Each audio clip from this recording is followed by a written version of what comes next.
So that way of structuring a business is just one nuanced way. With me as the buyer, come out way ahead because I have a balance sheet with lots of equity on it, and the bank is now going to love me instead of ignore me. Okay. Well, again, it's another good question because at the end of the day, deal structure is everything in order to get a deal done. And the first part of deal structure is understanding what's important to the seller, because a business strategy or business structure is multi-dimensional. And you can take a little from here and add it there. You can take a little from here and add it over there. But the point is you can't give away everything if there's nothing left for you. So the idea is to structure the deal so that the seller gets out of it exactly what's most important to them. And that all of the other things that would have cost you money had you just offered the higher price or the better terms or whatever it is, it wouldn't happen because the seller doesn't need that. It's nice that he gets that or in his or her mind, but that's not what was important to them. So, for example, the key elements of deal structure, in its most simple form, is you've got a purchase price and you've got terms. All right. So if, let's say the business is worth $1 million and it's what's important is that the seller get $1 million for the company, but he doesn't need it all today. He'd be happy or she'd be happy to get it over the next 3 years. Okay. Well, now you can afford to pay the $1 million if you defer the payments out over the next 3 or 5 years, whatever the agreement is between you and the seller. $1 today is more expensive than $1 in 3 years. So every dollar that you defer the purchase price out over a period of time, you're saving money in terms of its value in the purchase price today.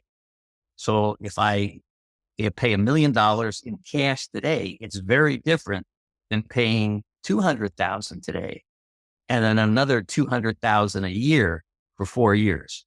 Okay. Still paid $1 million. Okay. But now it's a very big difference because now I got ownership of this business for 4 years to come up with the rest of that money. So from the earnings of the business, I can come up with the money. Whereas if I structured it all as a cash payment up front, I got to come up with the money from my own devices immediately now. And those dollars are more valuable now than the dollars over the next 3 to 4 years. So the payment terms and the structuring of that can still give the seller his $1 million. But the point is that now it doesn't cost you $1 million to do that. In fact, it only costs you $200,000 if you did it right. Why? Because the other $800,000 is going to come out of the earnings of the business over the next 4 years. And so it's the business that paid for that, not you personally. But so that's just one aspect of it.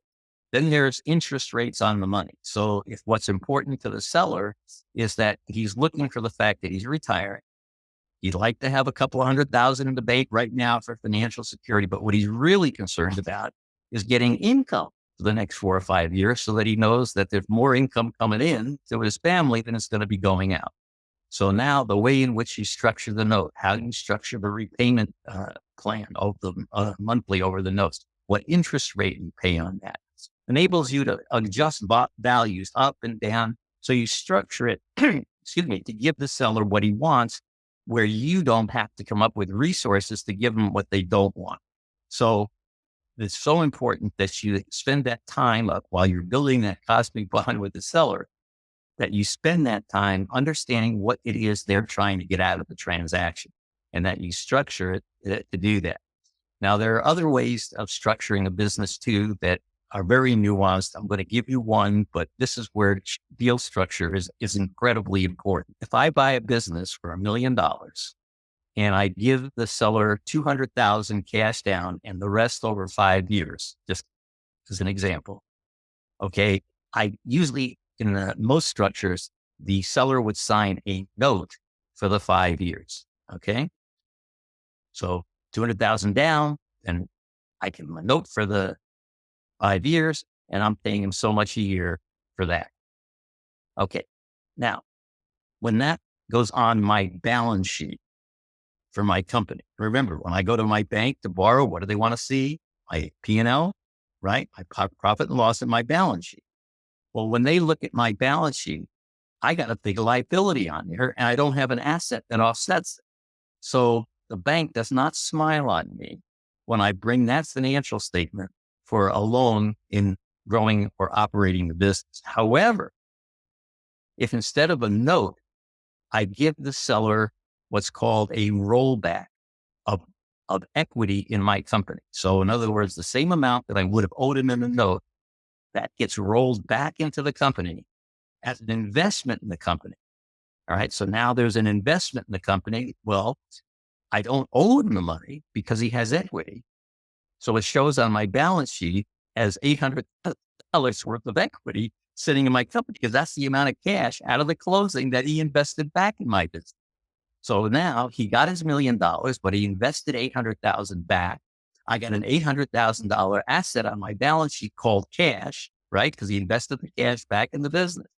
So now I've got a borrowable financial statement. I can take that to the bank. Banks are going to love loaning money. I got this really strong balance sheet that they can look at in terms of the way the company is structured. All right. But now put yourself back in the seller's place. And there's a big difference between that seller having a note and that seller having equity. If he has a note, what does that mean for him? It means he's getting payments for principal and interest every month. It's coming back to him and he has cash flow from the note. Whereas if he invests equity in the business, well, he doesn't have any automatic cash flow for that. Well, we solved that problem by giving that seller what's called a put on his shares. Okay, what does that mean? It means he has the right to put back to the corporation X number of shares every month or every quarter or every year, and that the business will pay him for that when they buy that equity back from him. Now he's got the same thing in cash flow as if he had a note, because he has the right to force the company to pay him back for the equity, but the company now still has all that assets on the back on its balance sheet without having to show that note as a liability. That put is not a liability. Nothing shows on the books. So that way of structuring a business is just one nuanced way where the seller comes out the same as if he had a note, but me as the buyer come out way ahead because I have a balance sheet with lots of equity on it, and the bank is now going to love me instead of ignore me.